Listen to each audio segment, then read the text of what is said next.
My name is Travis Bristol. I teach 12th grade English at the Urban Assembly School for Law and Justice in Brooklyn, New York. I'm from East New York, Brooklyn, and there is something rewarding about teaching from a place where you're from. I am a product of the New York City public school system. I teach my class in many ways to how I was taught when I was in college. And so those things that I learned when I was in college, how to think for myself, how to answer difficult questions, how to connect my ideas to something that my classmate may have said or my professor may have said. That's the way that I structure my class. My students sit in a circle. I am throwing out some sort of question to them. They are somehow responding to my question. What's Ellison doing when he talks about Todd Clifton? I tell my students that I'm not the only teacher in the class. I'm the only person in the class who's being paid to be a teacher, but you all in this class can teach.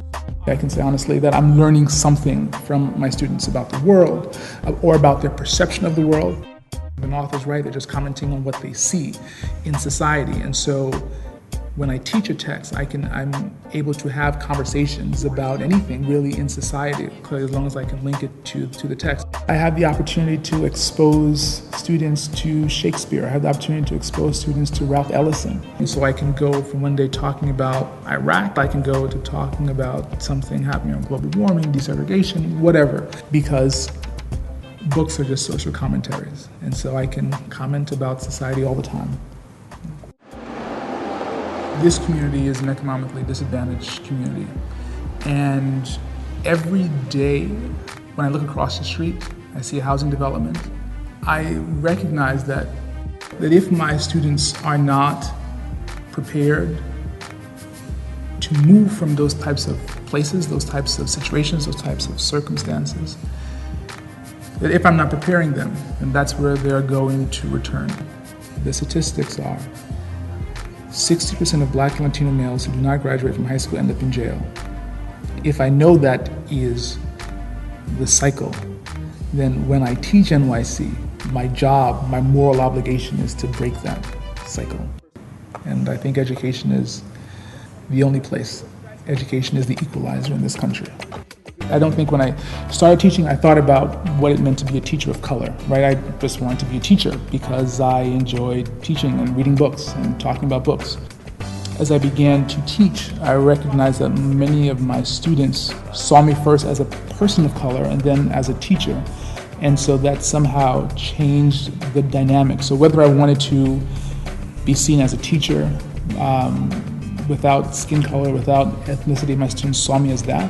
And so I was sort of forced to, learn to be comfortable in that interaction and respond in that way.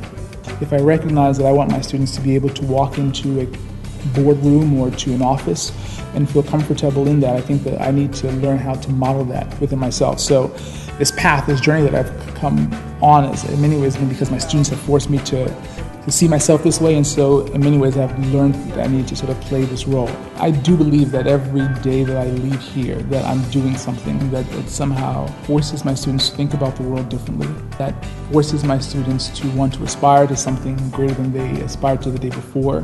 For my seniors, this is their last opportunity. This is the last chance that I have to get it right. And having the ever-present reminder of the housing development that is across the street, that if they don't get it right, that if I can't push them to get it right, then this terrible cycle continues.